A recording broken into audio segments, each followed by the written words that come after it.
Good evening, Fremont Falcons, and welcome back to the latest episode of Miss Lee and Me. As you can see, I am dressed from ear to jacket in Lakers purple and gold, but don't tell anyone. I'm actually a Boston Celtics fan, so it's going to be our little secret, okay?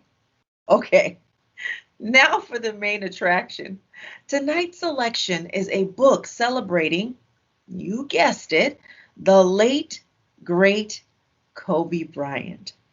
The book entitled Who Was Kobe Bryant by Ellen LeBrock is a page turner that gives loads of sports stats, background information on Kobe's early beginnings, and provides us, the fans, with a small glimpse of what life must have been like for the man who is known as one of the greatest basketball players of all time.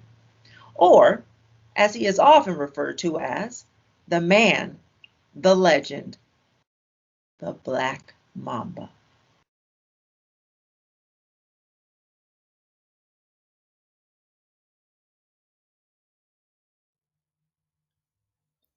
Who was Kobe Bryant?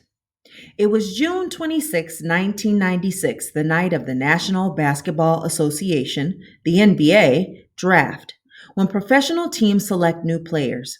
Wearing a dark suit on his slim 6 foot 6 inch frame, Kobe Bryant, 17, was waiting for his name to be called.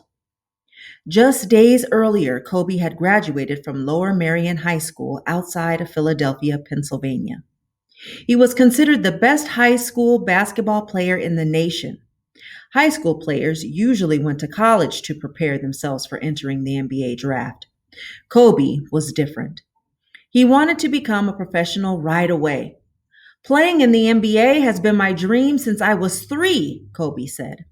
The Philadelphia 76ers, Kobe's hometown team, had the first pick in the draft. They chose Allen Iverson from Georgetown University.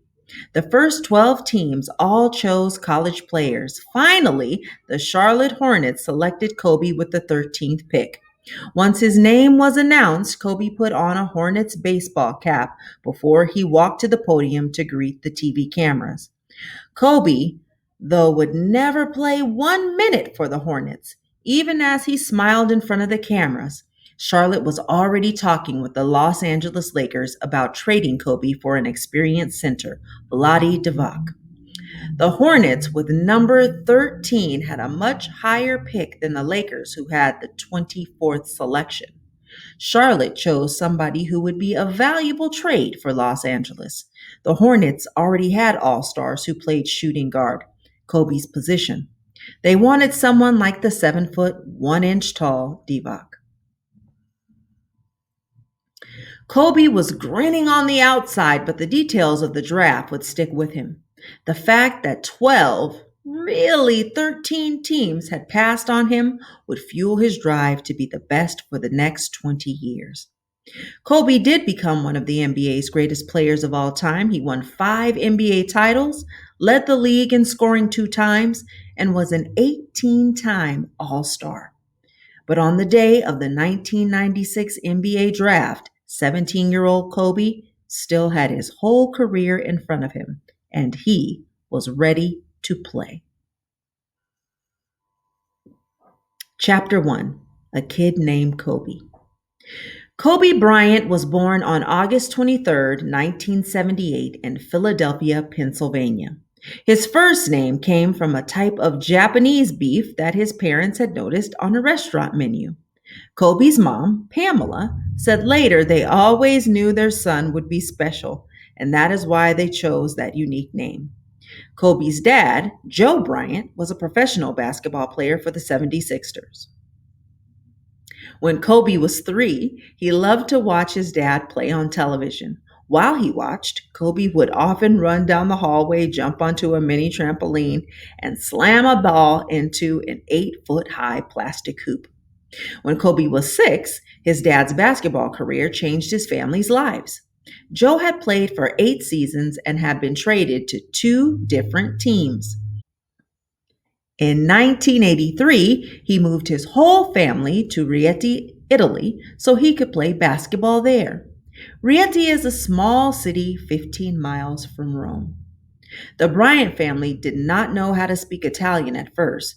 Kobe had two older sisters, Sharia and Shaya, and they spent afternoons teaching each other the language. Eventually, Kobe spoke Italian as well as he spoke English. Joe's team had its own youth squad that Kobe joined. Despite being so young, Kobe's skills stood out right away. His talent might have come from his dad, but his personality came from his mother. Pam was the stern one in the family. Kobe hardly ever smiled when he played. He was always so serious about everything he did as far as sports, said his sister Sharia. Kobe's father switched teams every few years while playing in Italy. No matter where they moved, Kobe always found a place to play basketball. Kobe's grandfather, Grandpa Cox, still lived in the United States. He recorded NBA games on his television, boxed up the tapes, and sent them to his grandson.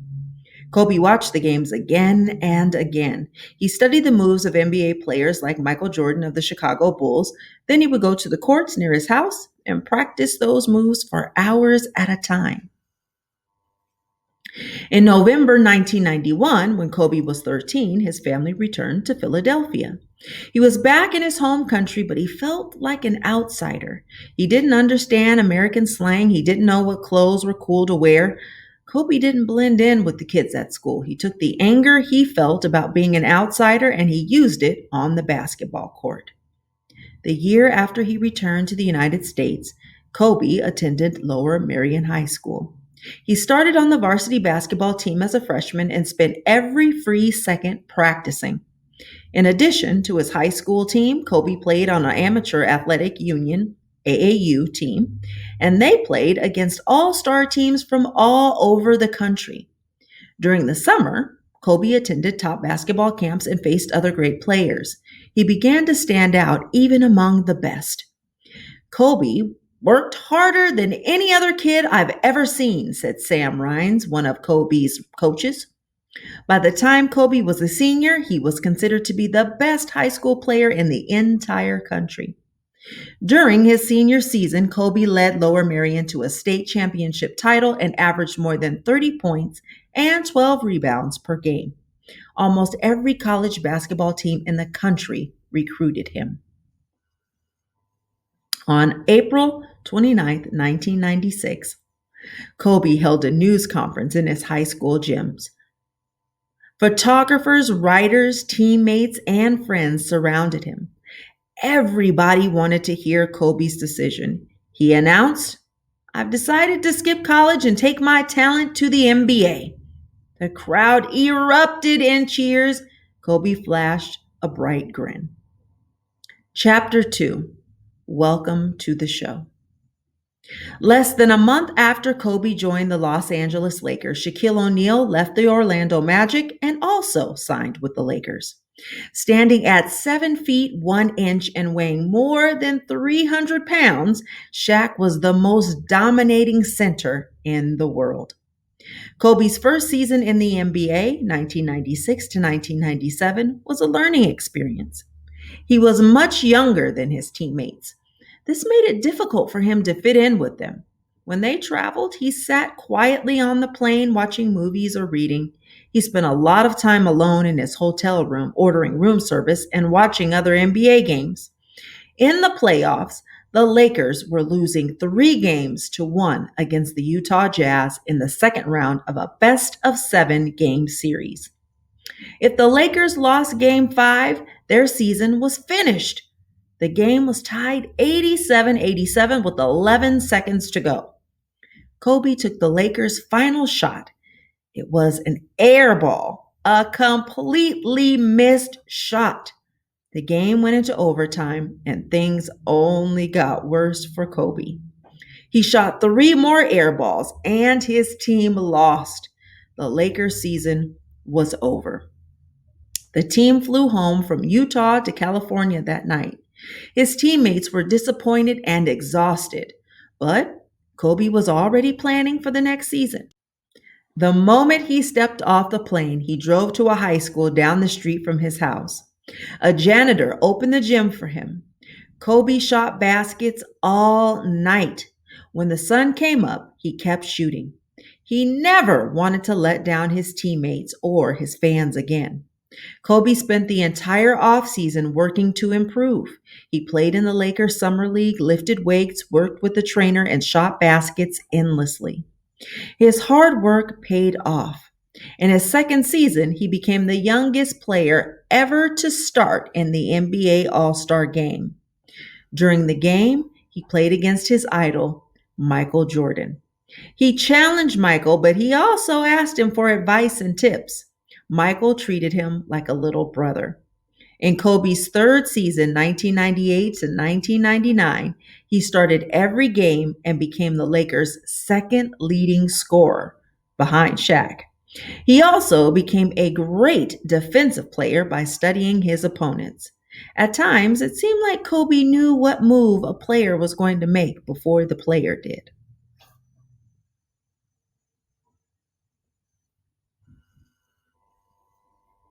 During Kobe's fourth season, he and Shaquille led the Lakers to the 2000 NBA title.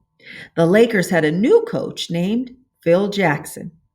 Phil had coached Michael Jordan in Chicago, and he brought out the best in both Shaq's and Kobe's games. Under Phil, the Lakers repeated as champions the following season in 2001. Kobe also married his girlfriend, Vanessa Lane, that spring. The Lakers won a third title in 2002. Kobe and Shaquille were the perfect combination together on the court. Kobe was an awesome shooter from the outside and could beat any defender when he drove to the basket. He made dunks that were so high flying and acrobatic that it looked like he was performing an Olympic gymnastics routine. Shaq was an unstoppable force under the hoop. His dunks rattled the backboards with every championship. Though the relationship between Kobe and Shaq became more complicated, they were teammates, but they were also rivals. Now that Kobe was a superstar, he didn't want to share the spotlight or the ball with another teammate. Kobe didn't want to play with Shaq anymore.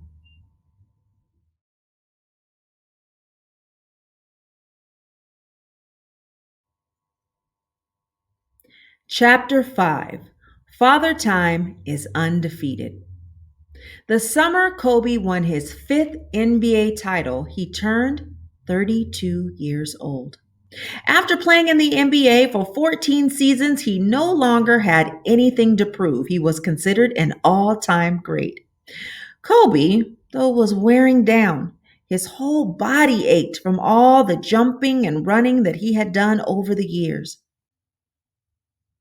On April 7th, 2013, the Lakers played the Golden State Warriors. In the fourth quarter of the game, Kobe drove down to the basket but crumbled to the floor when he was fouled. He could not run and could barely stand, but before he left the game, he took two foul shots and made both, tying the score. The 34-year-old had torn his Achilles tendon, the tissue that connect the heel to the calf muscles. Kobe needed surgery, but he was still determined to play again. He approached his recovery the same way he approached basketball, intensely. He worked day and night to get stronger. Kobe returned to the Lakers after only 7 months. Unfortunately, his comeback only lasted 6 games before he was injured again, this time with a broken kneecap. The Lakers star faced one injury after another over the next couple of seasons. There is a saying in sports that Father Time is undefeated. All athletes, no matter how great, eventually reach the age when they aren't as great as they once were. When Kobe was 37 years old, he realized it was time to say goodbye to basketball. On November 29, 2015, Kobe announced plans to retire at the end of the 2015-2016 season. During his final year, he averaged just over 17 points a game. and the Lakers finished last in the Western Conference. Kobe had played 20 seasons in the league, all in Los Angeles. His final game was on April 13th, 2016. After the game, Kobe spoke to the fans and thanked them for all their support. He ended his speech by saying, "Mamba out." After Kobe retired, his life was still busy. He ran his own entertainment production company called Granity Studios. He wrote an animated short film called Dear Basketball. It won an Academy Award in 2018. He created a book series for young adults called the Wiznard series. It is a fantasy series set in the sports world. Kobe also opened up the Mamba Sports Academy, a training facility for young athletes.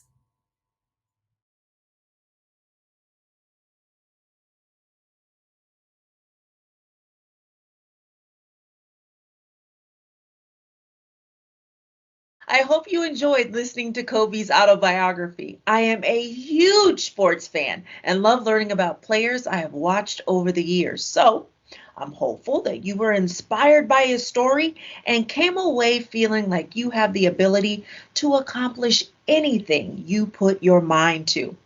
The old saying is practice makes perfect, but you must also remember that with every success comes failure. Kobe's life story is a prime example that shows how even if you fall down, you and only you have the willpower and commitment to get up and try it again. Kobe's life story is a prime example that shows how even if you fall down, you and only you must have the willpower and commitment to get up and try again. So be persistent and make the most out of every opportunity that comes your way. Be your best you. Have a great night, everyone.